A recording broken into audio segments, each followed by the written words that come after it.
pimpinan.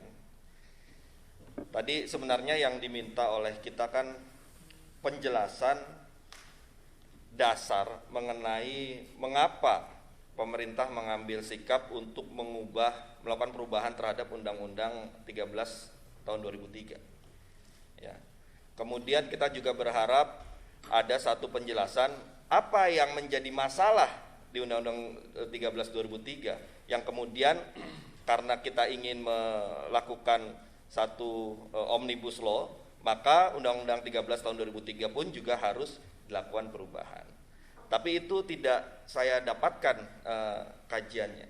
Sebagai contoh misalnya, kalau di 10 klaster yang sudah kita bahas kan, itu kan persoalannya misalnya ada persoalan mengenai perizinan yang berbelit-belit, maka kita buat konsep penyederhanaan terhadap perizinan. Kemudian undang-undang apa saja yang harus kita ubah. Atau tadi seperti dikatakan oleh ketua, soal ego sektoral yang selama ini menjadi PR. Ya, kemudian kita lihat undang-undang apa saja yang kemudian harus diubah supaya ego sektoral itu tidak menjadi masalah, dan kemudian harapan kita semua agar penciptaan lapangan kerja bisa terjadi. Yang berikutnya misalnya ada aturan yang tumpang tindih, kemudian kita lihat undang-undang mana saja yang harus diubah. Nah, dari penjelasan tadi saya tidak melihat bahwa Undang-Undang 13 tahun 2003 ini ada masalahnya yang kemudian harus kita ubah dalam kerangka Cipta Kerja ini. Itu yang pertama. Yang kedua, tadi sudah Pak Obon sampaikan ya, bahwa Undang-Undang 13 2003 ini sudah mengalami beberapa kali diuji material di Mahkamah Konstitusi. Ada beberapa hal, misalnya putusan Mahkamah Konstitusi nomor 27 tahun 2011 yang ternyata langsung atau tidak langsung kalau di draft yang diajukan pemerintah ini juga punya kaitannya ya. Misalnya di pasal 59, pasal 64, pasal 65 dan seterusnya. Ada putusan MK nomor 72 tahun 2015 yang juga berdampak pada pasal 90. Ada putusan MK nomor 58 tahun 2011. Ada putusan MK nomor 7 tahun 2014. Ada putusan MK nomor 67 tahun 2013. Ada putusan MK nomor 12 tahun 2003. Kemudian putusan MK nomor 19 tahun 2011 dan seterusnya. Yang kita kan dalam membaca putusan MK itu tidak hanya melihat amarnya saja, tapi juga kita harus membaca pertimbangan hukumnya. Yang kalau kita baca semuanya satu persatu, ada benang merahnya di mana ada penguatan justru terhadap Undang-Undang 13 2013. Yang sikap konstitusionalnya MK itu justru menginginkan agar hak-hak buruh di dalam Undang-Undang 13 2003 ini itu menjadi diperkuat. Nah, justru di situ. Nah, kita juga mengingat beberapa waktu lalu Wakil Ketua DPR Pak Sufmi Dasko itu di depan massa buruh di depan gedung DPR ini sudah menyatakan bahwa apabila ada putusan-putusan MK yang memang terkait dengan hal-hal yang nanti juga akan diatur dalam Undang-Undang Cipta Kerja ini, maka kita kembali pada putusan MK. Kita sudah melakukan kajian.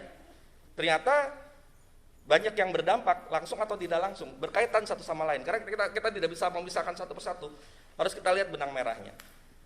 Nah, justru hal-hal yang ingin diubah ini itu malah ada penguatan dari putusan MK-nya. Nah, ini kan kita sudah berjanji kepada para buruh ya terkait dengan hal ini. Maka dari itu saya belum melihat ada hal yang sangat penting yang membuat kita harus mengubah Undang-Undang 13 tahun 2003. Nah, yang ketiga, Undang-Undang Ketenagakerjaan ini kan hasil dari tripartit. Ya. Ini kalau menurut saya Undang-Undang 13 2003 ini adalah masterpiece. Waktu itu disusun oleh Pak Menterinya Pak Jakob Nuawea ya. Itu dibahasnya sedemikian rupa dengan mencoba mempertemukan dua kepentingan yang saling tarik-menarik antara kepentingan pengusaha dengan kepentingan buruh. Ini kan memang pasti tarik-menarik. Dan kemudian didudukkan, akhirnya berhasillah dirumuskan sebuah undang-undang yang bisa diterima banyak pihak. Diterima dua kepentingan ini dengan baik. Karena toh sudah berjalan kan akhirnya. Nah, tadi pemerintah sudah katakan sudah melakukan tripartit. Tapi kita jujur-jujur sajalah. Kenyataannya ya. Masih banyak penolakan dari para buruh. Tidak ada kesepakatan bulat. Bahkan tadi saya lihat di slide-nya itu butuh pendalaman, butuh pembahasan pendalam dan seterusnya. Bukan disepakati ini, bukan, hasilnya seperti itu. Jadi justru dari hasil pertemuan itu yang diminta oleh para buruh adalah diperdalam lagi, dibahas lagi, dikaji ulang lagi. Jadi bukan kesepakatan yang hasil dari tripartit terkait dengan perubahan yang kita ingin masukkan di Undang-Undang Cipta Kerja. Belum lagi juga tadi ada juga di tulisannya walaupun tidak dibaca ya. Ada yang misalnya menarik diri dari pertemuan itu dan seterusnya. Nah, artinya apa? Artinya undang-undang ini, perubahan terhadap Undang-Undang Tenaga Kerja ini yang mau kita masukkan di dalam RUU Cipta Kerja ini jangan sampai kemudian malah menjadi beban bagi klaster-klaster lain yang sudah kita bahas, yang sudah kita coba masukkan segala hal dengan berbagai pembahasan yang kita lakukan ini. Ini malah jadi beban akhirnya. Ya. Nah, kalaupun itu mau dibahas, maka harus dilakukan dengan cara tripartit juga, seperti waktu membahas 13/2003. Nah, para buruh pada saat ini menganggap bahwa Undang-Undang 13/2003 ini adalah undang-undang yang memberikan standar minimum protection. Jadi standar minimum protection, bukan mereka merasa wah kita sangat terlindungi dengan undang-undang ini. Enggak, tapi standar minimum protection. Perlindungan yang paling minimum yang bisa mereka dapatkan melalui undang-undang ini. Kalau saya lihat di draft yang diajukan oleh pemerintah, ini ada degradasi perlindungan terhadap buruh. Lantas kalau mereka sudah merasa bahwa yang existing saja ini standar minimum, kemudian mau diturunkan lagi, lantas apa yang bisa mereka pegang? Habislah. Buruh itu bergantungnya ya pada perlindungan. Dan perlindungan yang mereka saat ini miliki ya Undang-Undang 13/2003. Nah, oleh karena itulah maka kita juga sudah berhari-hari, berbulan-bulan bahkan ya, membahas RUU Cipta Kerja ini. Dalam pembahasan yang kita lakukan, teman-teman ini juga menerima masukan dari berbagai pihak. Ada yang keberatan, ada yang ingin tidak jadi dirubah dan sebagainya. Yang kita semua di sini saya tangkap semangatnya sama. Semangatnya ingin melindungi kelompok yang paling rentan, kelompok yang termarginalkan, masyarakat kecil. Di bidang usaha UMKM kita coba perjuangkan.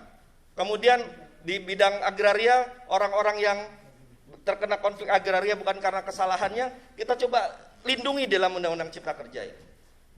Nah, saat ini juga kita, saya yakin teman-teman di sini semua juga sedang diminta pertolongannya oleh para buruh untuk bisa menjaga agar standar minimum protection yang mereka miliki melalui undang-undang existing ini tetap bisa dijaga. Nah, kalau karena itu apalagi yang bisa kita berikan selain kita lindungi buruh ini? Siapa lagi? Kita ini namanya kan wakil rakyat. Harapan mereka ya di wakil rakyat. Dan tentunya juga pemerintah, mereka juga berharap pemerintah pun juga melakukan itu. Tapi kita di sini kan posisinya adalah mewakili orang-orang yang minta pertolongan. Orang-orang yang dianggap lemah. Ya oleh karena itulah maka saat inilah kita sekarang berbicara atas nama kepentingan buruh yang ingin agar paling tidak yang minimum standar ini tetap dipertahankan deh. Nah, yang berikutnya, kalau memang ada keinginan untuk melakukan perubahan terhadap Undang-Undang Tenaga Kerja, mungkin ada kajian, kita juga menghargai lah, pasti pemerintah juga melakukan kajian. Mungkin ada perlu yang diperbaiki, perlu ditambah, proteksi yang mungkin bisa ditambah, atau ada kepentingan-kepentingan lain yang mesti dipertemukan kembali. Maka tetap harus dilakukan tripartit dengan pembicaraan yang lebih lebih cukup lah waktunya. Dengan beberapa seri diskusi, kita lemparkan lagi kepada publik untuk mendapatkan tanggapan. Tidak di dalam proses di Cipta Kerja ini yang waktunya juga sangat terbatas. Nah, oleh karena itu jika ada keinginan untuk melakukan perubahan terhadap Undang-Undang Tenaga Kerja, kalau saran saya lebih baik pemerintah ajukan di dalam Prolegnas 2021, Proses 2021, biar nanti dibahas secara khusus. Hal-hal yang tadi mungkin dianggap menjadi masalah, biarlah nanti di dalam undang-undang sektoral tersebut secara khusus dibahas, tripartit, dan kita bisa bahas semua, berikan masukan. Bukan dalam waktu yang seperti ini dengan masih banyak keberatan-keberatan. Nah, oleh karena itu, pimpinan dan Bapak Ibu yang mewakili pemerintah, kami dari fraksi Nasdem memang sejak awal kita menginginkan agar klaster ketenagakerjaan ini dikeluarkan dari RUU Cipta Kerja. Atau setidaknya khusus untuk Undang-Undang Nomor 13 2003 kembali kepada existing, artinya tidak perlu ada perubahan terhadap itu. Dan kita yakin bahwa tanpa ada perubahan terhadap Undang-Undang 13 2003, maka tujuan kita ketika kita menyusun 10 klaster di RUU Cipta Kerja ini tetap bisa berjalan, ya. Tetap investasi akan masuk, tetap ada kemudahan berusaha, tetap ada perlindungan terhadap orang-orang yang selama ini berharap pada adanya debirokratisasi dan deregulasi. Jadi kita berharap agar kita tidak perlu memasukkan klaster tenaga kerja ini, atau setidaknya tidak perlu ada perubahan terhadap Undang-Undang Nomor 13 Tahun 2003 Baik. tentang tenaga kerja. Terima kasih. Silakan Bu Lydia, yang singkat aja Pak ya.